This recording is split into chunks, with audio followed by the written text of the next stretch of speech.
Alright, today we're going to do a continuation of the fasteners and the unfasteners section. Today we're going to be talking about wrenches and pliers. Alright,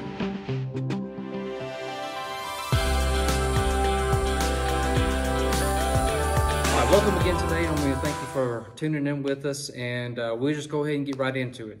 The first part of this we're going to be talking about is the category of wrenches. Now, in wrenches, we have a whole different type of, a whole list of things that will fall underneath this category, starting off with the open end, closed end, and combination wrenches. Now, this is going to be a mainstay in a lot of different types of mechanics, a lot of different types of anybody that works in industry or construction that has to twist bolts, nuts, or anything like that in that capacity. And the open end wrench is basically where you have two ends that are opened up, and they're going to be two different sizes. You're going to either have like a 7/8 or a 3/4 or a 1 inch on different sides, and they're going to be able to allow you to fit two different sizes on each with using one wrench. And the closed end is going to be basically the same thing, two different sizes that allows you to be able to use one tool to unloosen one nut or one bolt. Now, on the other hand, you have something called a combination. A combination gets its name because on one end it has an open end, on the other side it has a closed end. Now, whenever you're talking about a combination wrench, it's different because it only goes to one singular size. Now, as we just said, that the closed end and the open end can go to two different sizes on different ends. The closed end, or the combination rather, allows you to be able to use one tool, so you can be able to loosen or tighten one size, and it gives you the option of either having an open end and a closed end, whatever is going to be the best for the application that you're using. Now, moving along, we have the next tool called a crescent wrench. Now, a lot of people also call this the adjustable wrench because they are more companies are making this type of product. And Crescent is the main company that really started pushing this, and they're the first one that put the trademark out there. So now other companies are using this tool in order to, I guess, try to make as much money as they possibly can.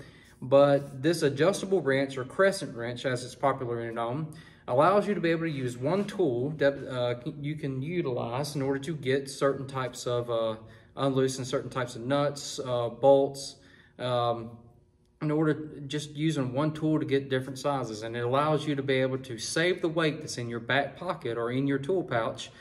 Instead of having different size wrenches for different size nuts and bolts, you only have one. But the downside to this is that it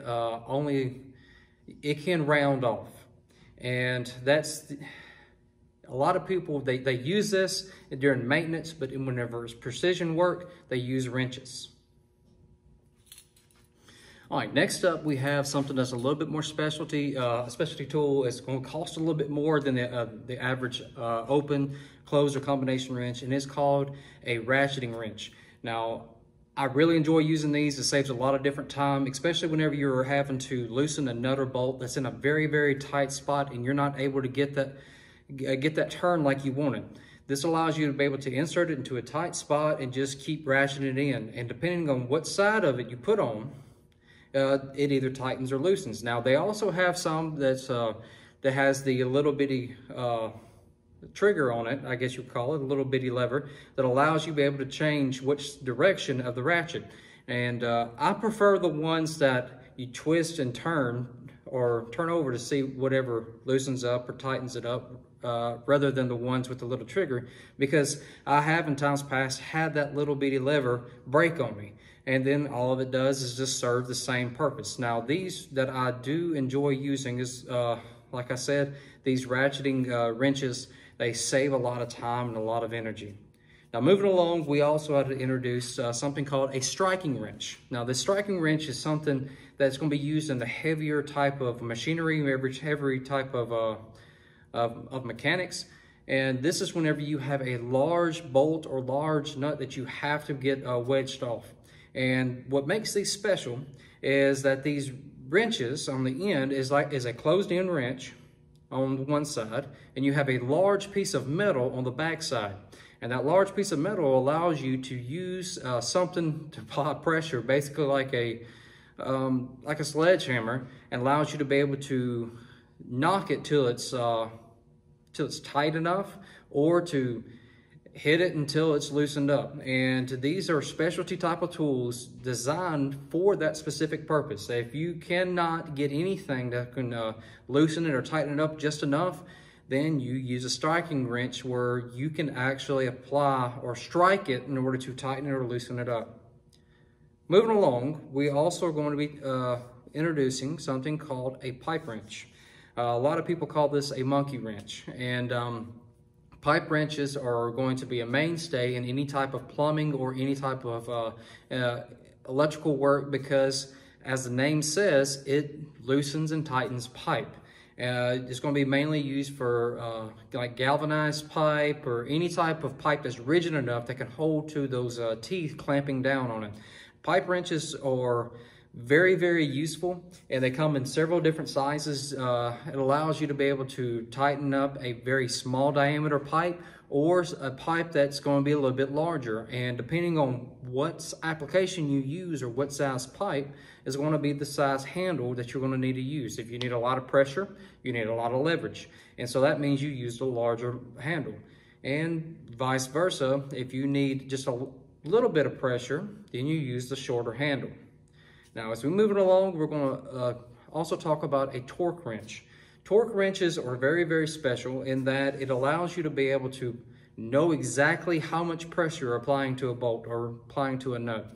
Auto mechanics, you have to use this whenever they're tightening lugs, because you cannot over tighten a lug. If you over tighten it, you can either break it. If you don't tighten it enough, it can come off on when you're going down the road, which can be very, very dangerous.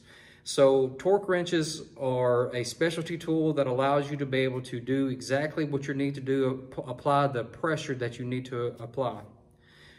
Now, moving along, we also have to talk about kind of backtrack, talk about a spud wrench. Spud wrench is going to be a little bit different than a pipe wrench. It does the exact same job, but it does not damage the tool that you're going, or damage the material that you're trying to tighten down. This is going to be like for brass fittings, copper fittings, something that you do not need to be messed up. Because when a pipe wrench tightens down, the teeth are what locks down on the piece of material, and that's what gives you the leverage. But on a spud wrench, what it does is it locks down on the surface without digging in, without causing any type of abrasions. And going further or a little bit past that, socket wrenches. Socket wrenches is a great tool that allows you to be able to use specific size sockets to fit the bolts or nuts that you need to tighten or unloosen. And with that, it comes with several different size handles, just like the other wrenches that we talked about. It allows you to be able to apply the pressure that you need to apply. These are very, very great tools to utilize, and allows you to be able to do exactly what you need to do with the application given. Now, with the socket wrenches and torque wrenches, you have sockets that has to come with it. And these sockets come in several different sizes, several different flavors, as you would, and it comes in metric or standard, depending on the application. And then it also, some sockets, one name brand is called a gator grip, where you can actually utilize one socket to fit several different sizes. It's not a highly recommended tool, especially when precision work is done, because you could accidentally round off a bolt if enough pressure isn't applied to it, and you can hit the edges really, really easily. So, but that is an option if it's just something that you need to get done one day. Those type of sockets, adjustable sockets, however you want to call it, but the gator grips they're also another option that you can use for the socket wrenches. Moving along, the next type of wrench that we're going to be talking about is the no-hub wrenches. No-hub wrenches basically look like the letter T, and it has a handle. Instead of it being a long handle, it's just a handle you can use that is perpendicular to the wrench that's coming down. This allows you to get into a little bit more tighter spots, and when you don't have to use a lot of leverage, they're the perfect tool that you can use. Now, along with the socket wrenches and the torque wrenches come the ratcheting wrenches. These ratcheting wrenches also use sockets, but like the name says, they have the ratcheting motion. Now, you can come in several different flavors like all the other tools. You can either use them on a short handle, long handle, or you can have it where you can just twist it with your hand with no handle at all. It allows you to hand tighten it.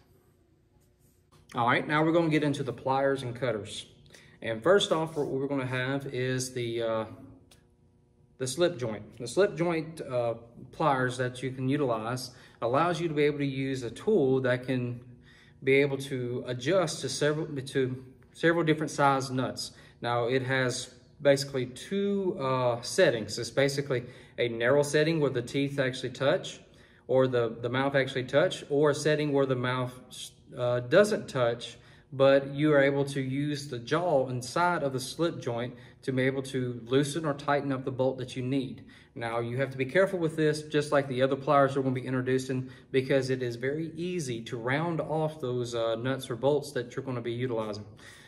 Now, following that, we also have the channel locks.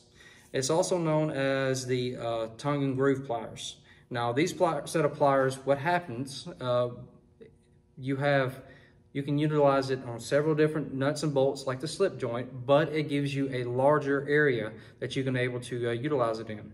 It has grooves or channels that you can actually adjust the wrenches to adjust in, and it allows you to be able to do so much more than the slip joint. So basically, all the channel locks is just a step up from the slip joint. Now, next up is a needle nose. Needle noses allows you to be able to grab something that's in a very, very tight spot and be able to pull it out. Electricians can use them whenever they're pulling wire into a wire box and be able to grab the wire that they're trying to grab if they can't use their fingers, and grab that wire so they can actually pull it out of the box and be able to use it for whatever they need to have it done or utilize it for. And so needle noses are a very, very common tool that a lot of electricians or anybody that's in that type of field will utilize in order to do certain things to reach those little bitty piece of material that you can't reach with your finger or any other set of pliers. And so that makes them a must in a lot of different fields. Needle nose also has a little side on the edge that you can cut wires with. It actually has a cutter on the edge.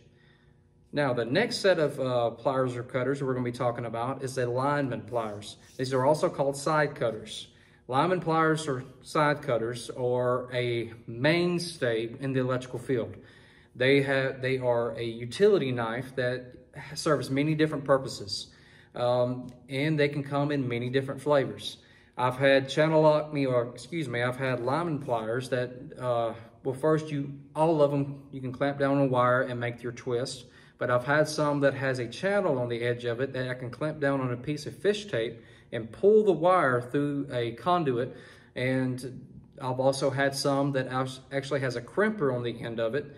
So whenever I need to make any type of butt splices or any type of terminations like that, I can use the crimper to crimp it down onto the wire. And also, all linemen also have is a little bitty cutters on the edge. That's how they get the name side cutters. And so whenever you are finished actually twisting the wire, making your termination, you can actually cut off the excess wire on the other side. Now, as I said, this is a mainstay for any type of electrician or anyone that hopes to do any type of wiring. It's really, really hard to do any type of electrical work without this tool. Now, moving along, another tool that we're going to be talking about is vice grips. Now, vice grips are going to help us be able to clamp onto something, and then we can release our hand, and it frees us up to be able to do something else with it. Now, once it clamps onto the piece of material that you need to have it utilized, it's not coming off until you hit that spring action and allows it to pop back open. Now, a lot of times whenever you do this, you're going to have to really use a lot of force in order to get it popped open, depending on how tight you actually have it. But see, that's the good thing about vice grips. You need them locked on to whatever you're using. Now, vice grips, they get their name because of the company that first introduced them, and people also call them locking pliers because it is a pair of pliers that lock and you freeze up your hand. So there comes again, there's a lot of different terms that we use it, but here down in the South, we call them vice grips, but there are some people around here also that call them locking pliers. And because a lot of different other companies, they make them. And so another company is not going to use that name, vice grip, because, well, I think that's kind of self-explanatory. All right, moving along, the last set of cutters we're going to be talking about are diagonal cutters. Now, diagonal cutters in the trade of electrical field are also called dikes. Now, whenever you go to any type of electrical field like that, especially down here in the South, whenever somebody asks for a pair of dikes, they're talking about diagonal side cutters. These are going to be those type of pliers that allows you to get into a little bit tighter spot and make that cut on that wire that you need to be able to get rid of. Now, diagonal side cutters are also a must in a lot of different fields, especially the electrical field. And whenever a lot of wires being cut, you need them in order to be able to make those precision cuts that you cannot otherwise use your lineman for. Now, this pretty much is going to wrap up today's part 2 of the fasteners and unfasteners. I hope that you have gained a lot of knowledge through this, and I have really done my best to cover the main common tools that you're going to be able to use in the industrial field on the fasteners and unfasteners side. Now, I hope y'all stay tuned because later on down the road, we're going to also be introducing precision tools and shapers and movers. And these categories will kind of help us be able to build our expertise or build our knowledge about all the tools that is needed in the construction or industrial field. Now, I appreciate y'all's time. I'm glad that y'all came and checked our channel out. I hope that y'all have learned something. And if you've learned anything, please like this channel, like this video, share it, and I hope it can be an educational tool down the road that you can look back at, or if you need to be able to instruct anybody else about, hey, there's other tools out there, this is the channel, just recommend me. That's all I ask. Now, y'all have a good day. Y'all remember, light it up.